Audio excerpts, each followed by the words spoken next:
What is going on, all you Pokemon collecting maniacs out there? This is Ryan, the PikaPikaPapa, and today we're talking Sword and Shield, and we're not just talking Sword and Shield. We're going to be looking at 240 different individual card prices from Sword and Shield and how they performed over the last year. Now, you might be saying that is absolutely crazy. How are you going to do that, Ryan? Well, I can do that because I am a data nerd, and in December of 2022, I started a spreadsheet, and I took all the regular Sword and Shield sets, so the ones with the booster box, right? There's 12 of them. And I took the top 20 cards from all of those sets and I put in their prices, right? And then over the weekend, I was trying to think like, hey, Scarlet and Violet is here. We're 3 sets in. We've got the first specialty set coming out. It'd be really interesting for me to see what effect, if any, has this had on Sword and Shield as a whole. So I thought, why don't I use that price from December 2022? I'll pull the current prices and we can do a comparison here over the weekend because I think it's a really relevant time to look at that, right? We're almost 9 months into this year. So this is 9 months worth of data that's fully baked.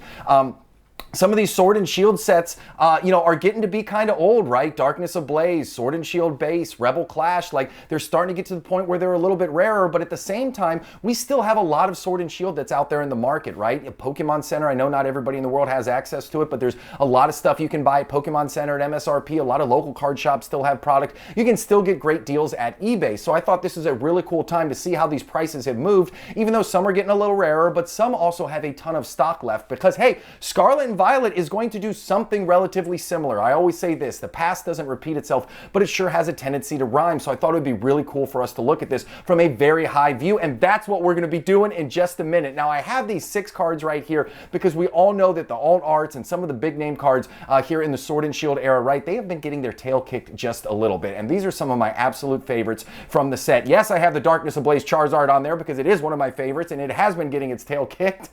It's not going to be one that breaks the bank in the future, but I still think it's a pretty cool piece of cardboard. But then you got the other Charizards, right, from Brilliant Stars. You got the Lugia, you got the Aerodactyl, and obviously the Machamp right there, which is just awesome. But as awesome as they are, collectively they are down 32% year to date, which is kind of crazy to think. But again, remember, we have a lot of products still out there. We got to wait for Sword and Shield to flush out of the market to see what Sword and Shield is capable of. So another thought here is, hey, listen, is this a buying opportunity? Are some of these prices at low points right now, or we're getting close to low points because they're going to turn around and they're going to bounce back once Sword and Shield flushes out of the market? I don't know, but all I'm going to say is this: we got a ton of data to look at, and if you are into data as much as I am, we're building an amazing community here. I would love it if you hit that subscribe button. If you like what you see, give us a thumbs up. Questions or comments, drop them down below. Those 3 small things go a long way in helping my small channel out, and I really appreciate it. So without further ado, this is what I was talking about right here. So these are all 12 sets from Sword and Shield. These are the top 20 cards, and these are their prices on December of 2022. Now, whenever I'm trying to digest big amounts of information, I always use color coding. It's just easier on me, and I think it helps the brain absorb kind of the patterns and the trends of what's going on, especially when you're looking at big data sets like this. So anything in green is a card that's over $40. Anything in yellow is between $40 and $20. Anything in white is between $15 and $20. Anything in red is $15 or below. Now, out of this set right here, there was only 49 cards. Remember, we're looking at 240 freaking cards right here. Out of the 240 cards, only 49 of them were over $40. And the interesting thing to me was 67% of those cards over $40 came from Evolving Skies and Chilling Reign. I mean, look at Evolving Skies, top to bottom, no white, all green, all yellow. Really cool. Then you look at the patterns, right? We talk about how sometimes sets in their very beginning, when they come out in their early days, right? Like the first couple sets, whenever their new era is out, they don't have the best cardboard, they don't have the best chase cards, and they can struggle a little bit. So if you look in December of 2022, a whole lot more red to the right side of the screen and a lot less red to the left side of the screen. So I thought, this is really interesting. Silver Tempest was obviously just launched. Lost Origin was barely new. Astral Radiance, I think, was in month number 7. So, I expected some of these to drop a bit because we all know about the Pokemon pop and flop. They come out, they're at their highest, and then they normalize over the next 6, 8, 10, 12 months. So it was really interesting for me to see how the sets further to the right tended to do over the next 8 months, especially Evolving Skies. I had a big eye on that, and I was very interested to see that because we all know Evolving Skies is the big set in Sword and Shield, and obviously that is the big chase set. So how did that perform? Let's take a look at it. All right, so here are the current prices. And it's kind of a bloodbath out there, to be honest with you. So if you looked at the left, you remember the previous screen, there was a whole lot of white, whole lot of green, whole lot of yellow there on the left-hand side. But now that has been replaced with a whole lot of red. Now, again, remember, These sets were all relatively new, especially Silver Tempest and Lost Origin, right? They were only, I think, 1 month and 3 month old when we pulled that in December. But if you think about it, Lost Origin is now coming up on a year old, right? Silver Tempest in November is going to be a year old. So these sets are way past that 6, 7, 8 month mark, and we still see a lot of weakness there, really, when you get out of the top 10. And then Evolving Skies, as big as Evolving Skies was, a lot of those cards have dropped. And we only saw in the last slide, remember, we saw nothing but green and yellow in Evolving Skies, and now we have green and yellow and white. Again, not falling off a cliff or anything, but there is some weakness there. However, Chilling Reign has done pretty good, right? Now Chilling Reign is nothing but green and yellow and white. Now, one of the things that I wanted to call out too is before in the previous slide, we had 49 cards that were over that $40 mark. Here on this slide, we only have 33 cards over the $40 mark. So think about that.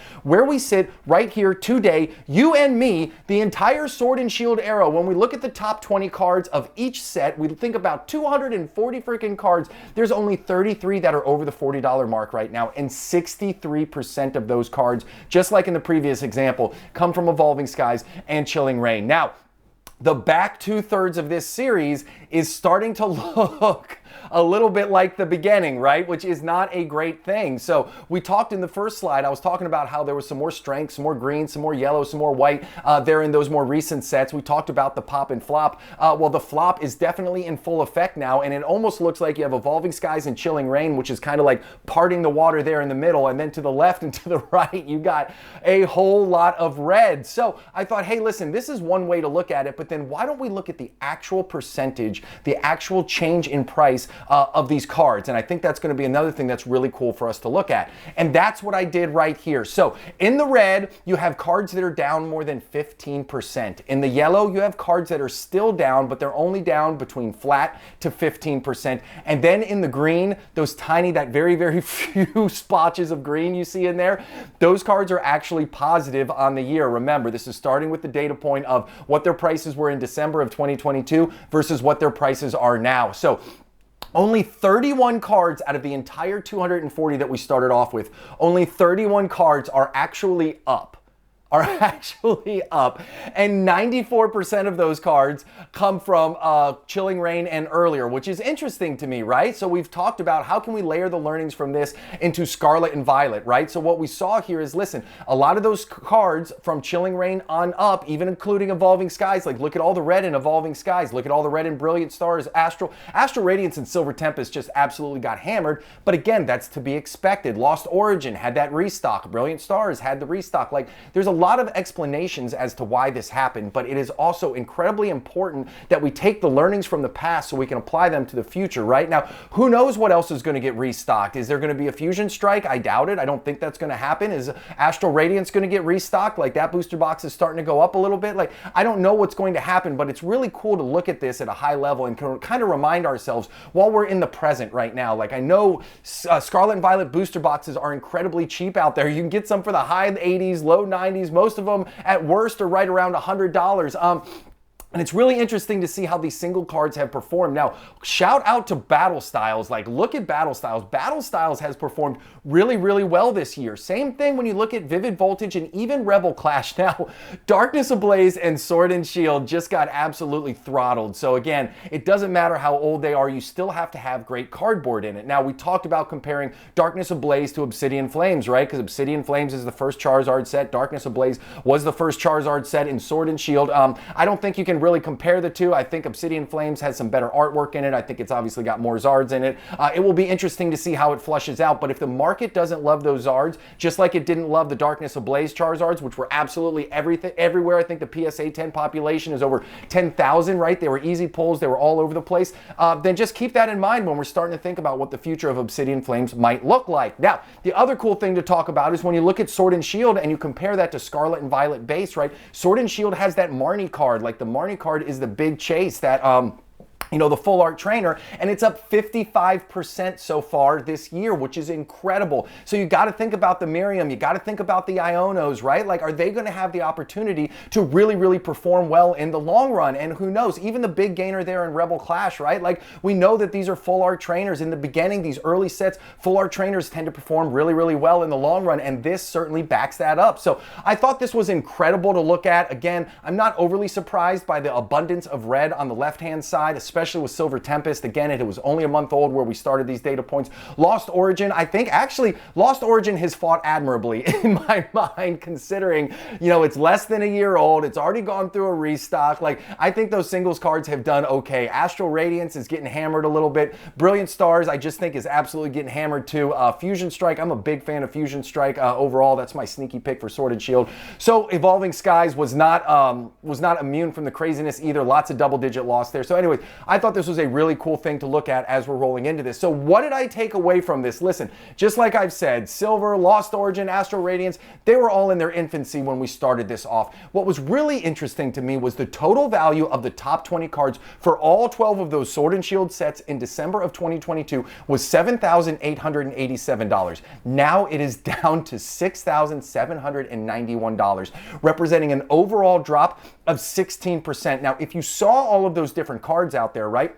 There was a lot of red, lots of big losses out there, but the interesting thing is a lot of the bigger cards, the bigger dollar cards, were either just down a little bit or they managed to eke out a couple of small returns out there. And that's the power of when you spread the money out across everything, and that's the power of when you look, you know, I always say, hey, listen, you should buy the best cards that you can in the highest grade possibly, because those are the ones that have the best chance of price appreciation, and I think they give you the most downside protection as well. So listen, those beginning base sets, older than 18 months, right? So when we started this, those sets were 18 months. They seem to see the least impact, and Battle Styles was the only one which was actually up. Battle Styles was the only set out of the 12 that so far in 2023, if you look at their top 20 cards, has delivered a positive return. As I said in the last slide, Darkness Ablaze and Sword and Shield base got absolutely crushed, and even Evolving Skies saw a very significant drop overall in the top 20 cards. Even the powerful Evolving Skies wasn't immune for any of this. So what does all this mean for Scarlet and Violet? I don't have a clue. You don't either. It's just another data point for us to keep in those big, beautiful Pokemon collecting brains of ours as we're rolling into this new exciting era with all of these awesome pieces of cardboard that are coming out. I'm a really big fan of some of the art, and it'll just be interesting to see how it all plays out. For me, the biggest takeaway in all of this was I don't have to rush to buy any singles. I don't have to rush to buy any products. All of this is going to be around for a long, long time, and the odds are pretty strong that what the prices are today, they will just continue to drop over time. That doesn't mean that I'm not bullish on any of this for the long term. I say this all the time. Like, I look at 3, 5, 10-year horizons. If you are looking to pump and dump and get in and flip your cards overnight or within a month or a week, I think it can be done, but it is incredibly, incredibly hard, right? For me, I am a long-term collector. I'm a long-term investor. Like, I am enjoying the ride for the long run. So when I see some of these opportunities, I don't mind pulling the trigger and just saying, hey, listen, I'm going to set it and forget it, and I've got some awesome artwork behind me to keep me company along for the ride. So listen, everybody, if you made it to the end and you haven't hit that subscribe button yet, what are you doing? Hit that subscribe button. Questions or comments, drop them down below. And if you like what you saw, give us a thumbs up. I appreciate you.